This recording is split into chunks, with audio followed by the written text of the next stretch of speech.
se a gente pensar nas mídias todas, né, ou do que a gente convencionou chamar de mídia agora, mas se a gente pensar em todos os instrumentos de comunicação, né, todos os espaços de comunicação durante o século XX inteiro, o negro sempre foi uma figura caricatural, né? Assim, o negro ele vai aparecer na literatura brasileira, com raras exceções, né?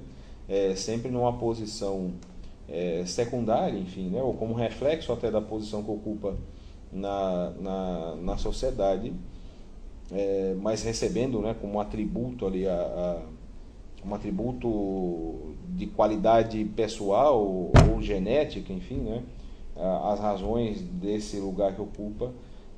Vai aparecer no papel de malandro, vai aparecer no papel de vagabundo, vai aparecer no papel as mulheres, né?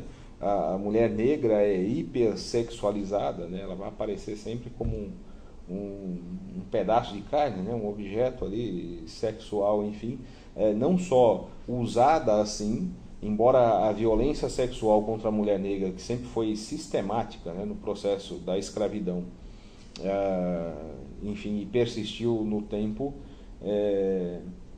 não aparece assim nessas mídias todas, né, nos livros, nos filmes, enfim, né, nos programas de TV, mas é o contrário, né?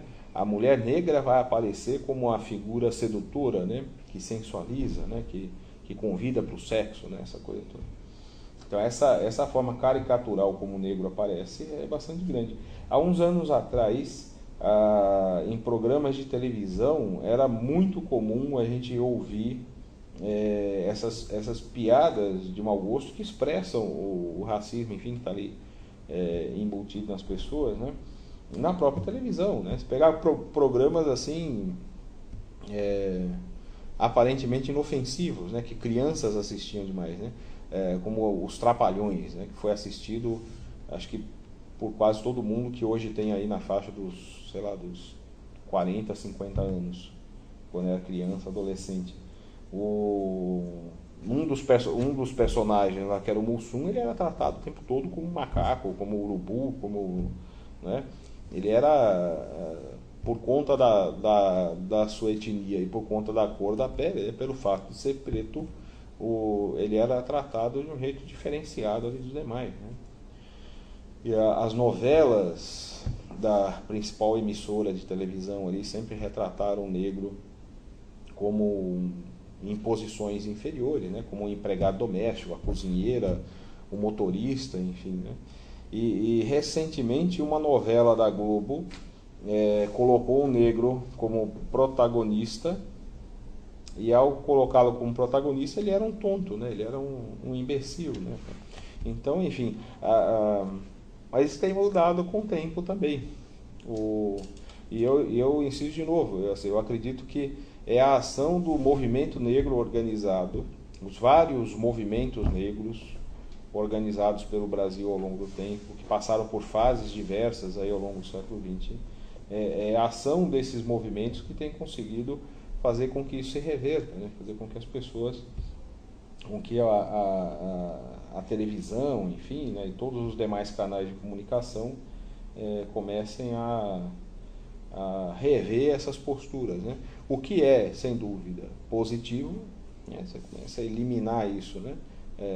Na medida do possível, né? Ainda persiste muita coisa, mas você consegue eliminar um tanto disso por causa do politicamente correto, né? Aí tem esse negócio, assim, você faz o discurso do politicamente correto, mas não quer dizer que você pense exatamente mesmo assim ou age assim, né? Lembra aquela história do anel de Giges do Platão, né? O Giges lá, o camponês que encontra um anel no cadáver, ele põe nele e fica transparente.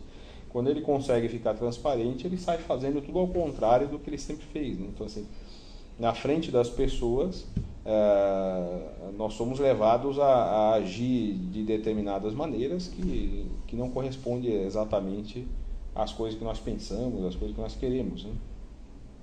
Mas, enfim, tem um aspecto positivo nisso aí, que assim, obriga uma mudança, e essa mudança pode ser educativa, né? Principalmente para a formação das gerações mais jovens. Aí, né? A formação das pessoas é ser uma formação referencial, né? Então, ao não ter contato mais, né, ou isso ser reduzido com as piadinhas racistas, com as piadinhas machistas, com as piadinhas homofóbicas, ao não ver mais nos meios de comunicação o negro sempre nas posições inferiores, associado a coisa ruim, a maldade, etc. e tal, isso tudo pode fazer com que essas referências mudando, né, isso pode fazer com que a formação das novas gerações também mude. E aí, de novo, a questão das cotas, lá voltando no começo, é um negócio importante, porque na medida em que você consegue também colocar em espaços historicamente obstaculizados a população negra, você dá acesso, né, a determinadas profissões em que os negros são residuais, né, aparecem apenas como exceção, enfim, né, em determinados postos na direção do Estado, das empresas e por aí vai, essas referências também mudam, né? A não ver mais o negro apenas ali, né, ligado, associado aos postos mais baixos, o que não significa não dignos, né, mas aí é outra discussão, que é um problema da sociedade capitalista, enfim, mas associados a esses postos mais mal remunerados do trabalho, etc. Tal, ao vê-los em outros espaços, né, desenvolvendo suas tarefas, suas funções com a mesma competência, isso aí também cria referências novas, né? Então há um aspecto positivo aí. Agora, sem pensar assim que o racismo é algo funcional para a sociedade capitalista.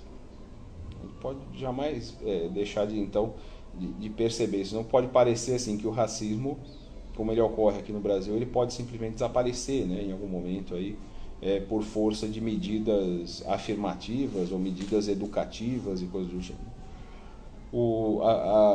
A sociedade burguesa que se gestou ali com base no discurso de uma liberdade e uma igualdade, embora jogando isso tudo nessa figura ideológica do indivíduo, ela vai precisar com o tempo criar condições, inclusive no discurso, para justificar as desigualdades que ela gera, né, por sua própria lógica reprodutiva. Então, o racismo no Brasil, né, e a ideia de populações menos capazes, né, isso casado com essa ideia da meritocracia, da ideologia do mérito pessoal, isso faz com que a gente possa atribuir a determinadas populações, por sua incapacidade de melhoria de suas condições de vida, a gente pode atribuir a essas populações e as suas características pessoais, genéticas ou qualquer coisa assim, a existência dessas desigualdades sociais todas, né? O que é um grande equívoco, né?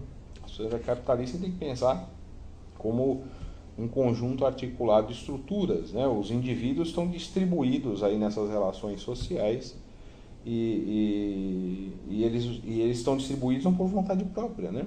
Eles nascem na sociedade pronta já, enfim. Eles são distribuídos em classes sociais, né? E as classes são determinadas por essas relações sociais de produção.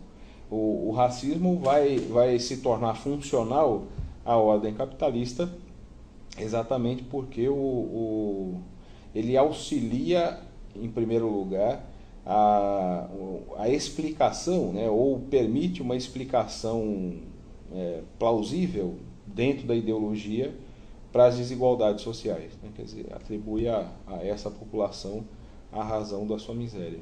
Em segundo lugar, a existência dessa população mais empobrecida, obviamente, sempre vai auxiliar a uma pressão, né, por baixo do valor da força de trabalho. Então, na periferia do sistema, né, em países como o Brasil, que tem um exército industrial de reserva grande, né, um país que não fez reforma agrária e tal, então tem uma concentração populacional muito grande nas áreas urbanas. O racismo, sem dúvida, a presença dessa população mais empobrecida auxilia no rebaixamento do valor da força de trabalho, né, o que é nocivo para todo o conjunto dos trabalhadores, né, e não apenas para essa população.